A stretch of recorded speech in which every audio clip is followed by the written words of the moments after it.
বেলগুলো বিক্রি করবো বলে। হ্যাঁ, এই পাকা বেল আচার খেতেও ভালো লাগে, মাখা খেতেও ভালো লাগে। নিয়ে যাচ্ছ, যা সুন্দর গন্ধ ছাড়ছে। তুই অত বেল নিয়ে যাচ্ছিস না, তার সেন্ট কত দূর পর্যন্ত চলে যাচ্ছে। গাছ পাকা বেল বলে এত সুন্দর গন্ধ বেরিয়েছে দাদু। চলো আজ এক ঝুড়ি বেল মাখা হবে, আর তার সঙ্গে আচার। নমস্কার বন্ধুরা, আপনাদের সবাইকে অনেক অনেক স্বাগত জানাই পপি কিচেন উইথ ভিলেজ ফুডে। আজকে কিন্তু বড় বড় মাছ, মাংস, ডিম, অন্যান্য সবজি, তরি তরকারি কিছুই রান্না করে আপনাদের দেখাবো না। এক ঝুড়ি বেল নিয়ে চলে এসেছে, একদম গাছ পাকা কদ বেল। আপনার আমার সবার পছন্দের বেলের আচার করব, আর তার সঙ্গে পাকা বেল মাখা করব। আপনারা পুরো ভিডিওটা অবশ্যই দেখবেন। দেখেছেন বেলের সাইজগুলো কিরকম? যেমন বড় বড়। হ্যাঁ, হেভি লাগবে খেতে কিন্তু। যে যত পারো খাবে। দাদুর মাথায় সব ভেঙে ভেঙে ফাটানো হবে। ভর্তি করে নিয়ে যাবো। কি ভারী লাগছে, কতগুলি বেল আছে বলো তো? অনেক হবে। 25-30 পিসের বেশি বেল আছে। আবার আচার করবে। একটা গান আছে জানো তো? ও জাদু রে। তোমাকে আজকে জাদু বানাবো। হ্যালো, আমি এসে গেছি। ভালো যা ওয়েট আছে 10 কিলো ভারী তো হবেই। ভারী হবে নি, কম বেল। হ্যালো বন্ধুগণ, বন্দে ভারত, জয় ভারত। হ্যাঁ, আপনারা দেখতে থাকুন, আমরা এবার স্টার্ট করবো ইঞ্জিন। এবার এখানে কিন্তু দু রকম বেল আছে, গাছ পাকা বেল আর গাছ ঝাড়ানো বেল। যেই বেলটা গাছে থেকে ঝরে পড়ে সেটা গাছ পাকা, আর যেটা গাছে থাকে নাড়িয়ে পাড়তে হয় সেটাকে আধ পাকা বেল বলে। গাছ পাকা বেলের মাখা করব আর আধ পাকা বেলের আচার করব। যা সুন্দর গন্ধ বেরিয়েছে পাকা বেলের। এইগুলো গাছ পাকা, দেখো এই তো, গাছ দেখলে পাকাগুলো বোঝা দেখলে যায়, বোঝা যেগুলো যায়। খসে পড়ে। এই যে গাগুলো একটু, হ্যাঁ, এগুলো পেরেছে, এইগুলোর আচার হবে। এগুলো ঝাড়াতে পড়ছে। ডবডবে কাঁচা বেল যতই তুই ঝাড়া, আকর্ষে বেলের ট্রেনে ঝুড়ে পড়লেও সে পড়বে। হ্যাঁ, কাঁচা বেল। যতক্ষণ না পাকবে গাছে ততক্ষণ পড়বে। পোকা খুব শক্ত। হ্যাঁ, আর যেগুলো আধ পাকা হয়ে যাবে ওগুলোকে ঠেঙালেই পড়ে। দিদি আর কাকিমা দুজনে মিলে বেল ফাটি দাও, আর আমি শ্বাসগুলো বের করে নেবো। আর আমার মাথায়, যে যার পারো মাথায় ফাটি দাও। দাদুর দিলে মাথায় জোর করে একটা মারো না, ফেটে যাবে। তোমার মাথায় একটা ফাটিয়ে দেখি না। তোমার ওটা একটা ফাটিয়ে দেখি। দিয়ে দাও না ফাটাবো। দেবো? কেউ কারো মাথায় ফাটি দাও, দেখি, কাটলে। শালা আমি নিয়ে এসে- এই দেখো, এই দেখো, এক ঘায়ে একবারে এই দেখো, এটা হাত পাকা বেল কিন্তু। নাও, এটা মাখা খেতে না, না, খুব ভালো কাঁচা। লাগে। এটা একটু কম পাকা। তোমার তোমার এবার ফাটাতে। এবার আওয়াজ হবে। এই দেখো, পুরো একদম শ্বাসটা চলে এসছে। এর খোলাটা কিন্তু খেতে ভালো লাগে। খোলা মিষ্টি থেকেও লাগে। শ্বাস নিয়ে খুব নেবো। সেন হচ্ছে। কি সুন্দর গন্ধ। এই দেখো, এইটাও আধ পাকা। এখানে আর বসা যাচ্ছে নি। কেন? তোর যা সেন্ট উঠেছে, যা বেল ভাঙতেছি না সকলে মিলে, হ্যাঁ, তাহলে মনে হয় যে এখানে সব বেল খেয়ে নেবো। খাবে? সেন্ট উঠেছে। এ নাও, এ নাও, খেতে থাকো। খাবো, রাখো রাখো একটু পরে। এটা হচ্ছে গাছ পাকা বেল, এটা আলাদা রাখবো। এই যে কালো হয়ে আছে। এটা মাখা করবে।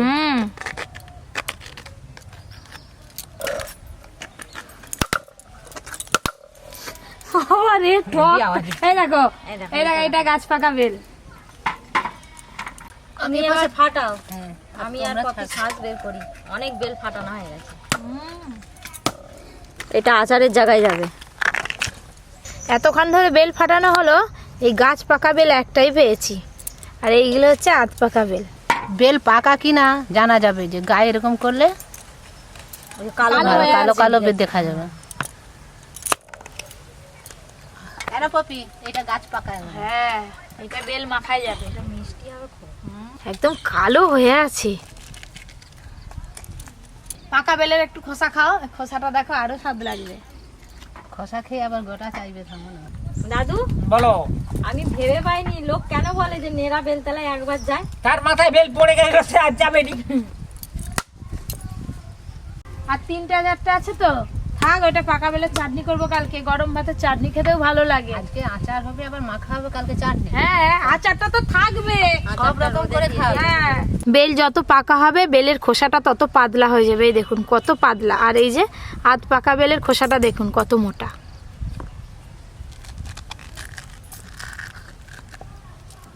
বেলের পাখিগুলো নখ দিয়ে যদি একটু উস্কানো যায়, একবারে ভালো পাখিটা উঠে যাবে।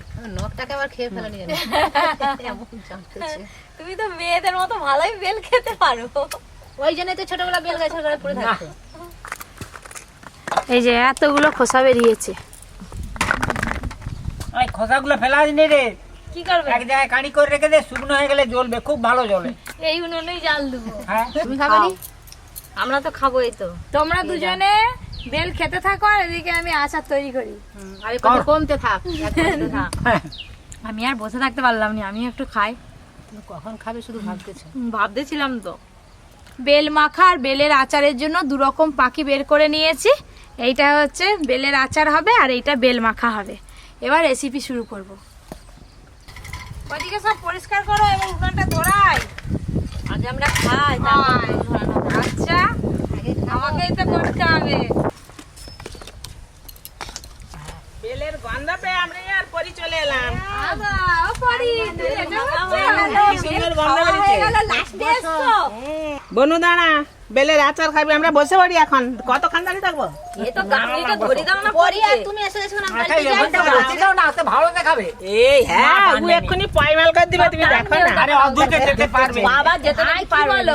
বেল খাবে, বেল। ও সারা দিল। বেল খাবে? হ্যাঁ। পরি, কটা বেল খাবে? এ নাও, এ নাও, এ নাও। ও বাবা, পরিশোন আমার রান্নাঘরে চলে এলো। এবার জমজমাট হয়ে যাবে একদম রান্নাঘর। তো টেনে নিলে হয়। থাক। অন্যান্য আচারে তো অনেক রকম মশলা লাগে, বেলের আচারে খুব বেশি মশলা লাগে না। 5 ফোড়ন আর শুকনো লঙ্কা, এই দুটোই আসল মশলা। ভালো করে ভেজে নেব। 5 ফোড়ন, শুকনো লঙ্কা। ও দিদি, এই বেলের এইগুলো এরকম করে একটু ভেঙে ভেঙে দাও। হ্যাঁ, বুঝলে? এই যে বেলের পাখিগুলো একটু এইভাবে ভেঙে নিচ্ছি, হ্যাঁ, একটুও যেন ডালা ডালা না থাকে। তবে আচারটা ভালো হবে। পরি, এনে এনে এনে। ওরে আয়, আয়, হাত খারাপ করে দিলে। আয়, দু হাতে ধরো, ধরো। এই, এবার খালি দিয়ে ট্যাংনা দিবে। এবার টাকনা না না খাবে। মশলাগুলো ভালো করে ভাজা হয়ে গেছে। দাদু, হ্যাঁ। একটা গোটা বেল তো খেয়ে নিলে, এবার এটা একটু খাও। না, খাবো নি, অত বেল খাওয়া নি, পেট ব্যথা করবে। কেন? আগে তো বেল গাছের গোড়ায় ঘুরতে বেল খাওয়ার আরে জন্য। আচার হোক না। তখন এতটুকু খেলাম, এখন যে একবারে 84।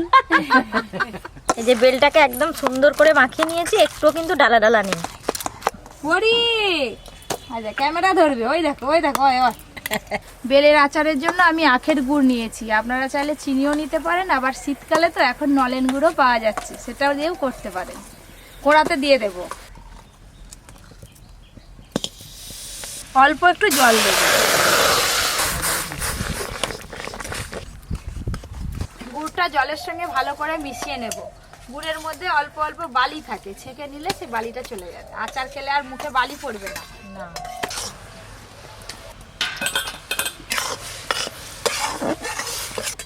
জল দিয়ে মিশিয়ে নেওয়ার পর গুড়টা ভালো করে ফুটিয়ে নিয়েছি, এবার ছেঁকে নেব।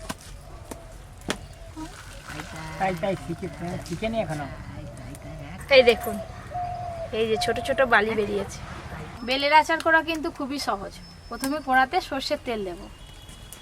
তোর মা রান্না করছে, তুই করবি? হ্যাঁ, রান্না করবি? করি। তেল গরম হয়ে গেছে, গরম তেলে দেব রসুন কুচি। রসুন কুচি, দুটো শুকনো লঙ্কা।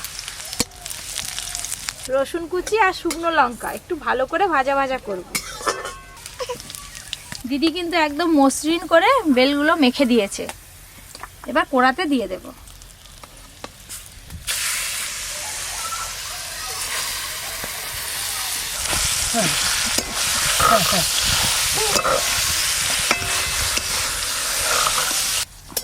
এই দেখো দাদু, আচারের মশলা, ভেজে রাখা মশলা সবকিছু একসঙ্গে ভালো করে একটু মিশিয়ে নেব। এবার দেব বিট লবণ। বিট লবণ একটু বেশি পরিমাণেই লাগবে।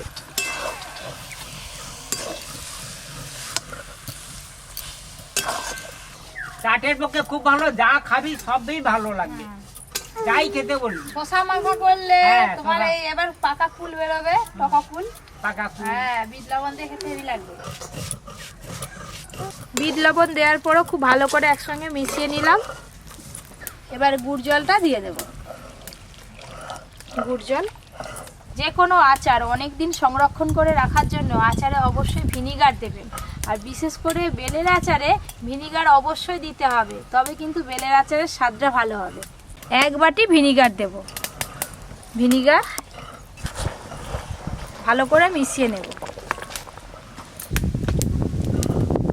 হয়েছে দিদি ভাজা মশলাটা হয়েছে?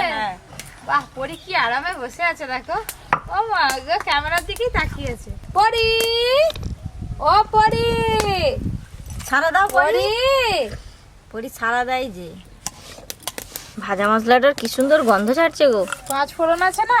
এ নাও, বেল মাখার জন্য সব রেডি করে ফেলো। এটা আচার তো হয়েই এলো। এইভাবে নাড়তে নাড়তে জলটা অনেকটাই শুকিয়ে গেছে, একদম আচারটা হয়েই এসছে। এবার ভাজা মশলাটা দিয়ে দেবো। ভেজে রাখা মশলা, পরিমাণ মতো লবণ দেব, সব কিছু ভালো করে মিশিয়ে নেব। আচারের কালারটাও আলাদা হয়ে যাবে। এই যে ভাজা মশলাটা পড়লো। এবার বেল মাখার গন্ধটা কিরকম পাও বলবে। তুমি মাখামাখে তারই তো বলবো। এই তো মাখাচ্ছি, হাত দিয়ে এমনি করে মাখিয়ে নিয়েছি। এবার বাকি মশলাগুলো দিয়ে দেবো। বিট লবণ, লবণ, কাঁচা লঙ্কা, সরষের তেল। এবার ভালো করে মাখিয়ে নেব। এবার চিনি দিয়ে দেবো, ধনেপাতা কুচি। বৌমা আজকে একবারে সোনাই সোহাগা, বেলের আচার, বেল মাখা। কিন্তু সাবধানে তোমার দাদুকে দিবে 85 বছর পর। দাদু তো প্রথম থেকে শুরু করছে আজকে। আর দিও নি, হাসপাতালে যেতে হবে। এই যে বেল মাখা হয়ে গেছে, যা খেতে লাগবে না। জিভে জল আনা। এই দেখুন পাকা কদবেলের আচার, একদম দোকানের মতো দেখাচ্ছে, তাই না? এবার ঢেলে নেব।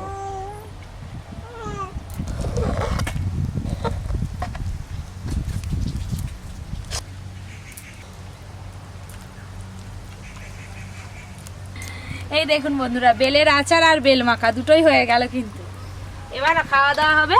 সবাইকে ডেকে নিয়ে আসি। আচার বলুন, বেল মাখা বলুন, সবাই মিলে একসঙ্গে না খেলে ঠিক মজাটা আসে না। হয়নি। এই যে দুটো কাঁচের বয়াম নিয়ে চলে এসেছি, কাঁচের বয়ামে ভরে নেব। আর রান্নাঘর ভর্তি সবাই বসে পড়েছে, আচার আর বেল মাখা খাবে। বেলের আচার ঠান্ডা হয়ে গেছে, এবার বয়ামে ভরে নেব। একটু টেস্ট পাবো তো, টেস্ট করার জন্য হ্যাঁ, একটু রেখে দিবে লাস্টে। অর্জুন, প্রতিদিন বমটা খুলে রাখবি আমার জন্য, বেশি অত শেষ করবি।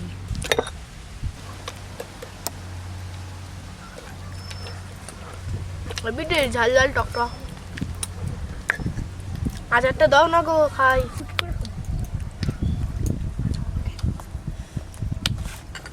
এমন স্বাদ লেগেছে, একবারে মুখ ছেড়ে গেল একবারে। এই দেখুন 2 বয়াম হয়ে গেল বেলের আচার। দেখতে একদম দোকানের মতো হয়েছে, খেয়ে সবাই বলবে স্বাদে কেমন হয়েছে। আমার শেষ হয়ে গেছে। এই তো, তাড়াতাড়ি বেল মাখা খাওয়া হয়ে গেল, এবার আচারটা দাও। এই তো নাও কাকিমা বেলের আচার। দাদু তুমি অন্যদিকে তাকি খাবে নি, পাতার দিকে তাকি তাকি খাবে, নাহলে এদিক ওদিক থেকে সব একবার ঢানিস। মঙ্গলা আমাকে হাত দিও বমটা। হেভি হয়েছে। বমটা খেয়ে রাখো। চারিদিকে শুধু চটচট করে আওয়াজ হচ্ছে। তো হবে না, তুমি যা কি বানিয়েছো মানে বাবা, হবে না মানে। ঝাল ঝাল মিষ্টি মিষ্টি সব লাগছে। বন্ধুরা, আজকে বেলের এই দুটো রেসিপি আপনাদের কেমন লাগলো অবশ্যই কিন্তু কমেন্ট করে জানাবেন। আরও এরকম নতুন নতুন ভিডিও পেতে অবশ্যই Poppy Kitchen with Village Food চ্যানেলটি সাবস্ক্রাইব করতে একদম ভুলবেন না। সবাই খুব ভালো থাকবেন, সুস্থ থাকবেন, সাবধানে থাকবেন।